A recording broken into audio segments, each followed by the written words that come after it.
Bonjour tout le monde. Aujourd'hui sera abordé un circuit simple mettant en pratique le CD4011. Outre sa caractéristique de base qui est celle de contenir 4 portes NAND, ce circuit intégré peut être utile dans certains montages comme, par exemple, la réalisation d'un multivibrateur astable. Ainsi, nous verrons qu'il n'y a pas que le NE555 utile à cet effet. Avant tout ce programme, et si ce n'est pas encore fait, n'oubliez pas de vous abonner et d'activer les notifications afin d'être mis au courant des nouveautés de la chaîne. Maintenant, il est temps d'aborder ce multivibrateur CMOS.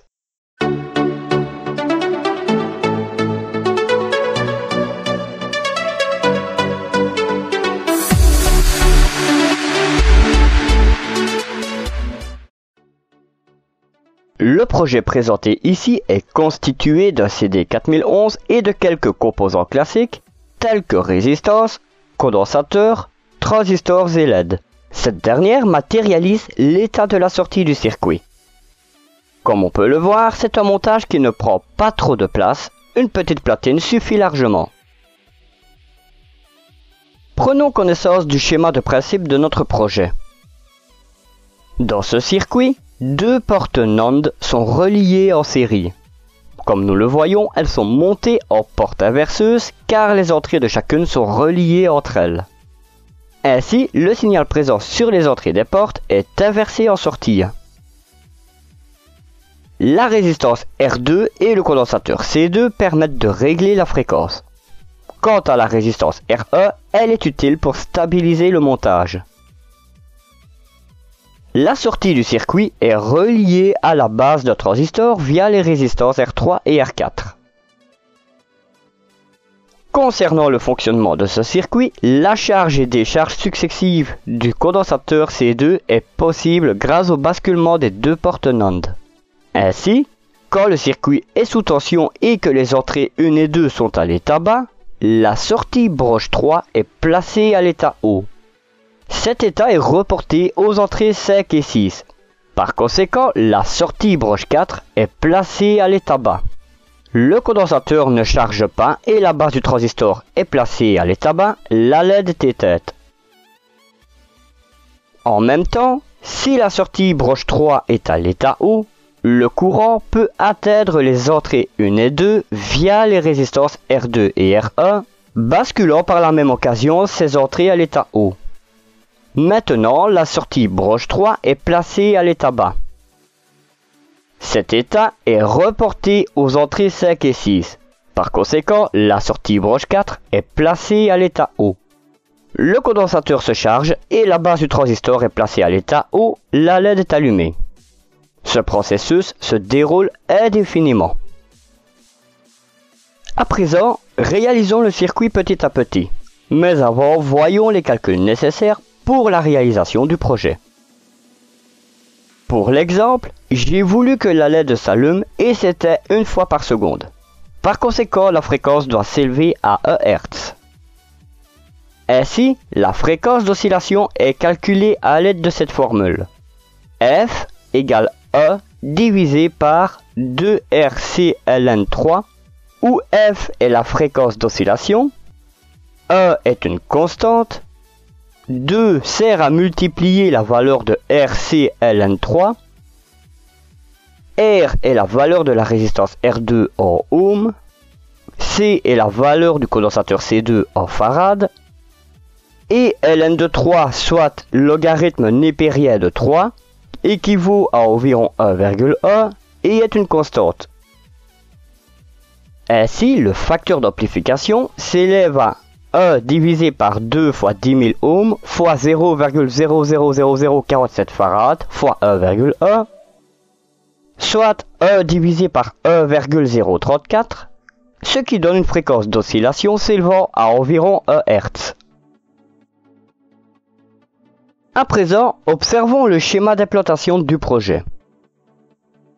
Sur celui-ci, nous retrouvons notre CD4011, nos condensateurs de temporisation et de découplage, nos résistances servant à régler la fréquence et à stabiliser le circuit, notre transistor et ses résistances de base, ainsi que notre LED et sa résistance de limitation. Après avoir observé le schéma d'implantation, nous pouvons prendre connaissance des composants dont nous aurons besoin. Il nous faudra une platine d'expérimentation, un CD 4011, une résistance de 10 kΩ dont les anneaux sont marron, noir, orange, or, une résistance de 120 kΩ dont les anneaux sont marron, rouge, jaune, or, une résistance de 22 kΩ dont les anneaux sont rouge, rouge, orange, or, une résistance de 47 kΩ dont les anneaux sont jaune, violet, orange, or, une résistance de 680 ohms dont les anneaux sont bleu, gris, marron, or, un condensateur céramique de 100 nanofarad, un condensateur électrochimique de 47 microfarad, un transistor NPN BC547B, une LED, des fils de connexion et une source de tension continue de 9 volts. Une fois que tous les composants sont en notre possession, nous pouvons passer à la pratique et monter notre projet. Ainsi, commençons par placer le CD 4011 sur la platine d'expérimentation.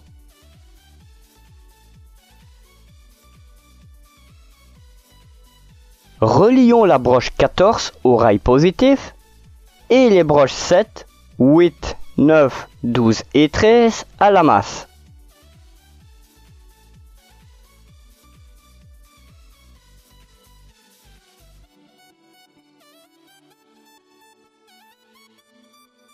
Ensuite, relions ensemble les broches 1 et 2, 5 et 6 et relions la broche 3 aux broches 5 et 6.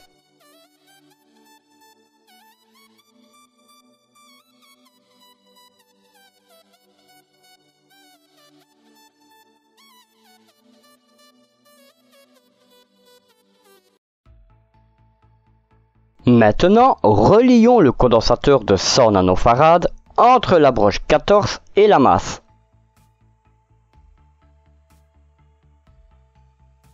Connectons la résistance de 22 kΩ aux broches 1 et 2. Plaçons la résistance de 10 kΩ entre la broche 3 et la broche en attente de la résistance de 22 kΩ. À présent, relions la broche positive du condensateur de 47 microfarad à la broche 4 du CD 4011 et la broche négative à l'interconnexion des deux résistances. Maintenant, relions une résistance de 120 kΩ à la broche 4 du CD 4011. En série à celle-ci, plaçons la résistance de 47 kΩ.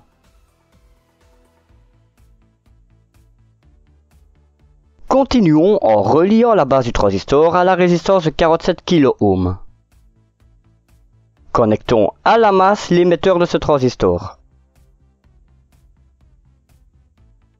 Maintenant, relions une résistance de 680 ohms au rail positif. Connectons la LED entre cette résistance et le collecteur du transistor. À présent, il ne reste plus qu'à relier l'alimentation sur la platine. À présent que le circuit est monté, nous pouvons le placer sous tension. Directement, nous nous apercevons qu'il se met à osciller entre un état haut et un état bas. À présent, nous pouvons constater que nous pouvons réaliser un multivibrateur avec d'autres composants que ceux qui sont prévus pour, comme le NE555. Bien entendu, il y a d'autres possibilités de créer ce type de montage avec d'autres composants. Nous sommes arrivés au terme de cette vidéo dans laquelle je vous ai expliqué le fonctionnement et montré le montage d'un multivibrateur CMOS. Comme nous l'avons vu, nous pouvons utiliser des portes NAND montées en inverseur. Ainsi, on pourrait tout aussi bien utiliser un CD4069 qui contient 6 portes inverseuses. Si cette vidéo vous a plu, n'hésitez pas à la liker, à la commenter et pourquoi pas à la partager. Pour la prochaine vidéo, je continuerai avec notre ami l'Arduino. Pour être mis au courant de la mise en ligne de celle-ci, abonnez-vous et activez les notifications. Tout en vous souhaitant de très bonnes expériences électroniques, je vous donne rendez-vous pour la suite sur Proto Électronique. Bye!